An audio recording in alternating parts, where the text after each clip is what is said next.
VSWN news కి స్వాగతం. Britain ముందుగా హెడ్లైన్స్ చూద్దాం.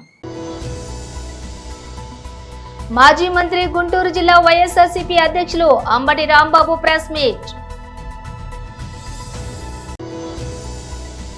వైసీపీకి మింగుడు పడని విషయం ఎస్సీ వర్గీకరణ. మినిస్టర్ డోలా శ్రీ బాల వీరాంజనేయ స్వామి.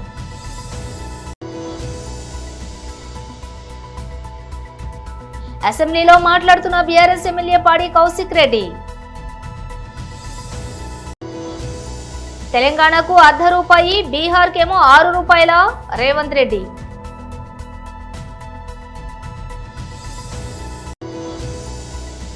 రాష్ట్ర వ్యాప్తంగా ఫామ్ ఫండ్స్ నిర్మాణానికి శ్రీకారం చుట్టిన ఉప ముఖ్యమంత్రి శ్రీ పవన్ కళ్యాణ్. ఇక డీటెయిల్స్ చూస్తే మాజీ మంత్రి గుంటూరు జిల్లా వైఎస్ఆర్సీపీ అధ్యక్షులు అంబటి రాంబాబు ప్రెస్ మీట్ నిర్వహించారు.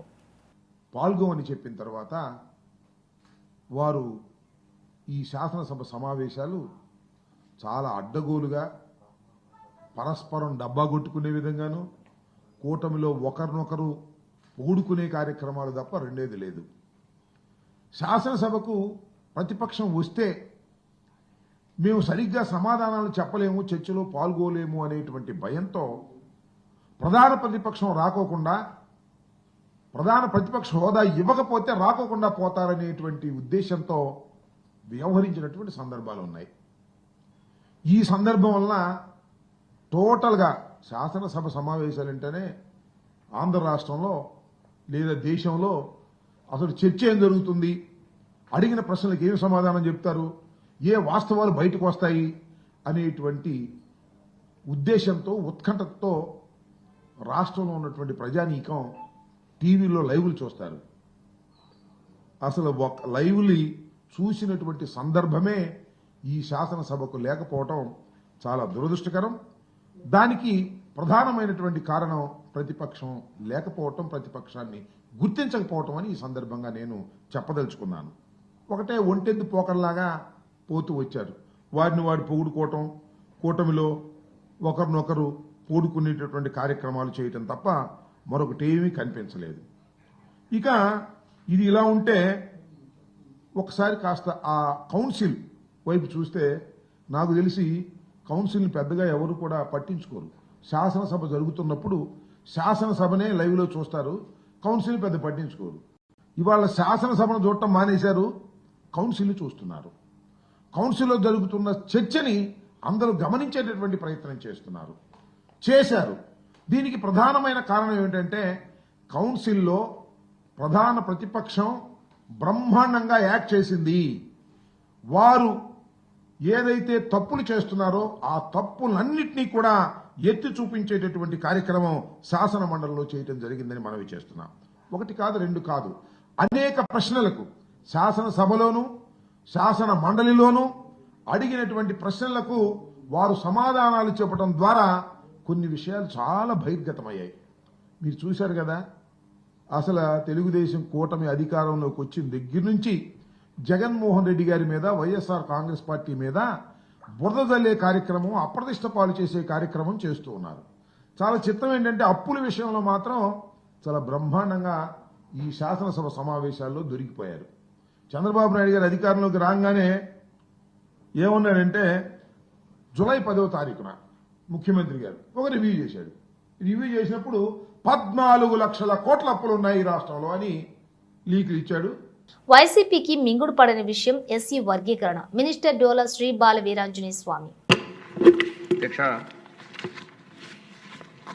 మన ప్రభుత్వం ఎన్డీఏ భాగస్వామి పక్షాలు ఎన్నికల ముందు ఎస్సీ వర్గీకరణ చేపడతాయని చెప్పడం జరిగింది. అధ్యక్ష, తెలుగుదేశం, జనసేన, బీజేపీ పార్టీలు ఆ రోజు కూడా జిల్లాల యూనిట్గా చేయాలి అనే విధంగా మనం వెళ్ళడం జరిగింది. అధ్యక్ష, ముఖ్యమంత్రి గారిని అయితే నేను గత 16-17 సంవత్సరాలుగా ముఖ్యమంత్రిగా దగ్గర నుండి చూసిన దాని ప్రకారం చంద్రబాబు నాయుడు గారు సమాజంలో ప్రతి ఒక్కళ్ళు కూడా అన్ని విధాలా అభివృద్ధి చెందాలి అనేటువంటి లక్ష్యంతో ముందుకెళ్తున్నారు. అధ్యక్ష, ఆ రోజు మొదట్లో వర్గీకరణ చేసింది మన ప్రీతమ నాయకులు చంద్రబాబు నాయుడు గారు చేశారు. అధ్యక్ష, తర్వాత న్యాయపరమైన సమస్యలు, అవరోధాలు జరిగినాయి. అధ్యక్ష, ఒకసారి తీసుకుంటే ఎస్సీ ఎస్టీల సంక్షేమం కోసం పాటుపడింది అందరికి కూడా బాగా తెలుసు అధ్యక్ష. అన్న ఎన్టీ గారు తెలుగుదేశం పార్టీ పెట్టినప్పటి నుంచి జరిగింది అధ్యక్ష. మన పార్టీ ఎజెండాలోనే ఉంటుంది. ₹2 కిలో బియ్యం దగ్గర నుంచి కూడా ఇవన్నీ కూడా ఎస్సీ ఎస్టీల యొక్క అభ్యున్నతికి తీసుకొచ్చింది అధ్యక్ష. పక్కా ఇళ్ళు కూడా కనిపిస్తుంటాయి. ఒకసారి తీసుకుంటే అధ్యక్ష, గురుకుల పాఠశాల వ్యవస్థను కూడా ఆ రోజున అన్న ఎన్టీ రామారావు గారు తీసుకుని రావడం జరిగింది అధ్యక్ష. ఈరోజు 190 ఇన్స్టిట్యూట్స్ సోషల్ వెల్ఫేర్ రెసిడెన్షియల్ స్కూల్లో ఉంటాయి.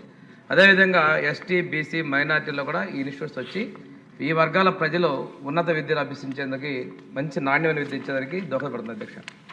తర్వాత స్వాతంత్రం వచ్చిన తర్వాత 50 సంవత్సరాల వరకు కూడా ఈ 2 క్లాసుల పద్ధతి అస్పృశ్యతలు ఉన్న దాన్ని తీసుకొని మన ప్రీతమ నాయకులు శ్రీ నారా చంద్రబాబు నాయుడు గారు జస్టిస్ పున్నయ్య కమిషన్ ఏర్పాటు చేయడం జరిగింది అధ్యక్ష. జస్టిస్ పున్నయ్య కమిషన్ పరిశీలన చేసిన తర్వాత 42 సిఫార్సులు చేయడం జరిగింది అధ్యక్ష. ఈ 42 సిఫార్సులు కూడాను మన ప్రీతమ ముఖ్యమంత్రి గారు 23 జీవోలు 2 మెమోలతోటి వీటి ఆచరణకి అవకాశాలు కల్పించారు అధ్యక్ష. ఆ రోజు తీసుకున్న చర్యలే ఈరోజు జిల్లా స్థాయిలో విజిలెన్స్ మానిటరింగ్ కమిటీలు ఏర్పాటు కావచ్చు, అదేవిధంగా సిటిజన్స్ డే కూడా జరపడం కావచ్చు, అదేవిధంగా ఎస్సీ ఎస్టీ మానిటరింగ్ జరిగే వాళ్ళకి ప్రత్యేకంగా వాళ్ళకి ఇచ్చేటువంటి నష్టంతో పాటు కూల్ చేసిన ఇళ్లకు కూడా అదనం బెనిఫిట్ ఇచ్చే విధంగా చేసే విధంగా ఇటువంటి పలు సంస్కరణలు కూడా మనం ఆ రోజు చంద్రబాబు నాయుడు గారు జస్టిస్ పున్నయ్య కమిషన్ ఏర్పాటు చేయడం వల్ల జరిగింది అనేది కూడా మీకు ఒకసారి తెలియజేస్తాను అధ్యక్ష. ఒక విషయం తీసుకుంటే అధ్యక్ష, మనం గత 14-19లోనే జగ్జీవన్ రావు గారి జయంతిని కావచ్చు, అంబేద్కర్ గారి జయంతిని కావచ్చు అధికారికంగా నిర్వహించాలనే ఉత్తర్వులు కూడా మన ప్రీతం నాయకులు మన ప్రభుత్వంలోనే ఇచ్చామనే విషయాన్ని కూడా మీ ద్వారా తెలియజేస్తున్నాను అధ్యక్ష. ఇంకోటి అధ్యక్ష, పోయినసారి ఈ సభలోనే 120 సంవత్సరాల అంబేద్కర్ గారి జయంతి సందర్భంగా 120 అడుగుల విగ్రహాన్ని ఏర్పాటు చేయాలని చెప్పేసి శాఖమూరులో మన భూమిని కేటాయించి ప్రాజెక్టు మొదలు పెడితే గత ముఖ్యమంత్రి ఈ పేరు చంద్రబాబు నాయుడు గారికి తెలుగుదేశం పార్టీకి వస్తుందని చెప్పేసి ఇక్కడి నుంచి ఆ ప్రాజెక్టు అర్ధాంతరంగా ఆపేసి తరలించారంటే ఆలోచన ఆచరణకి ఆద్యుడు మన ప్రీతం ముఖ్యమంత్రి చంద్రబాబు నాయుడు గారి విషయాన్ని కూడా మీకు తెలియజేస్తాను అధ్యక్ష.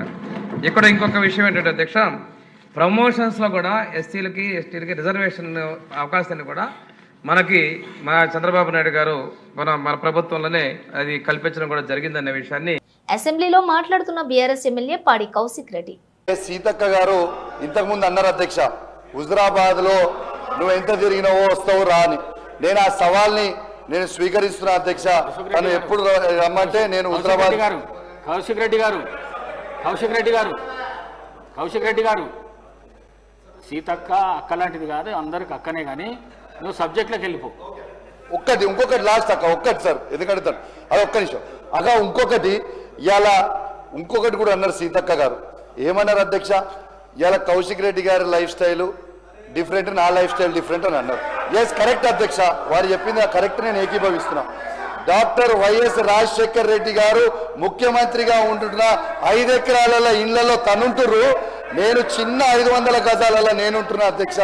ఎస్, తన స్టేచర్ నా స్టేచర్ ఒకటి కాదు అధ్యక్ష అని కూడా ఈ సందర్భంగా మీకు తెలియజేస్తా ఉన్నాను అధ్యక్ష. అధ్యక్ష ఇక ఇప్పుడు పోతే అధ్యక్ష, ఇప్పుడు పోతే అరే అయిపోయింది అయినా ప్లీజ్ అధ్యక్ష. ఒక్కసారి మీరు ఆలోచన చేస్తే ఇవాళ బీఆర్ఎస్ పాలన రైతులకి స్వర్ణయుగం, కాంగ్రెస్ పాలన రైతులకి సంక్షోభ యుగం అని చెప్పక తప్పదు అధ్యక్ష. ఎందుకంటే మీకు కొన్ని ఉదాహరణలతో చెప్తున్నా అధ్యక్ష, ఉట్టికి కూడా చెప్తలేను అధ్యక్ష. 2014-2015లో 34,97,571 ఎకరాలకి వరి సాగు విస్తీర్ణం ఉంటే అధ్యక్ష, 2023-24లో 1,18,10,992 ఎకరాలకి విస్తీర్ణ పెరిగింది అని చెప్పక తప్పదు అధ్యక్ష. ఇప్పుడు అంటే 83,13,421 ఎకరాల పెరిగింది సాగు విస్తీర్ణాన్ని చెప్పక తప్పదు అధ్యక్ష. అధ్యక్ష ఇదే సమయంలో వరి ధాన్యం ఉత్పత్తి 2014-2015 అధ్యక్ష కేవలం 68,17,273 టన్నుల నుంచి ఇవాళ 2,60,88,127 టన్నులకి పెరిగిందంటే ఇది కేసీఆర్ గారి హయాంలో పెరిగింది. వాస్తవం కాదా? ఒక్కసారి మీ గుండె మీద చేసుకొని ఆలోచన చేయండి అధ్యక్ష. అంటే 1,92,70,854 టన్నుల ఉత్పత్తి పెరిగింది. ఇది వాస్తవము. దేశంలోనే నంబర్ 1 గా నిలబెట్టింది ఇది కేసీఆర్ గారి ప్రభుత్వం అని చెప్పక తప్పదు అధ్యక్ష. అదే విధంగా అధ్యక్ష 2014-2015లో అధ్యక్ష పత్తి సాగు విస్తీర్ణ 41,83,000 ఎకరాలకి ఉండేది అధ్యక్ష. అదే 23-24లకు వచ్చేసరికి 60,53,000 ఎకరాలకి ఈ విస్తీర్ణ పెరిగింది అధ్యక్ష. అంటే దాదాపు 18,70,000 ఎకరాలకి ఈ విస్తీర్ణ పెరిగింది కూడా ఈ సందర్భంగా మీకు తెలియజేస్తా ఉన్నాను అధ్యక్ష. అదే విధంగా అధ్యక్ష 2014-15లో పత్తికి దిగుబడి 35 కేంద్రంలోని ఎన్డీఏ కూటమి సర్కార్ దక్షిణాది రాష్ట్రాలను చిన్నచూపు చూస్తోందని తెలంగాణ ముఖ్యమంత్రి రేవంత్ రెడ్డి ఆరోపించారు. తెలంగాణ ప్రభుత్వం కేంద్రానికి పెద్ద మొత్తంలో పన్నులు చెల్లిస్తోందని, తిరిగి పొందుతున్నది మాత్రం స్వల్పమేనని చెప్పారు. రాష్ట్ర ప్రభుత్వం రూపాయి ఇస్తే కేంద్రం కేవలం 42 పైసలు మాత్రమే తిరిగిస్తోందని విమర్శించారు. అదే బీహార్కు మాత్రం రూపాయికి ఏకంగా 6 రూపాయలు తిరిగిస్తోందని చెప్పారు. ఈ మేరకు శనివారం చెన్నైలోని స్టాలిన్ సర్కార్ ఏర్పాటు చేసిన అఖిలపక్ష భేటీలో రేవంత్ రెడ్డి ఈ వ్యాఖ్యలు చేశారు. పన్నుల చెల్లింపు విషయంలో తెలంగాణతో పాటు తమిళనాడుకి రూపాయికి 26 పైసలు, కర్ణాటకకు రూపాయికి 16 పైసలు మాత్రమే అందుతున్నాయని తెలిపారు. ఈ విషయంలో దక్షిణాది రాష్ట్రాలకు అన్యాయం జరుగుతోందని రేవంత్ రెడ్డి చెప్పారు. ఉత్తరాది రాష్ట్రాలను ఉత్తరప్రదేశ్కు రూపాయికి 2.03, మధ్యప్రదేశ్కు రూపాయికి 1.73 అందుతున్నాయని తెలిపారు.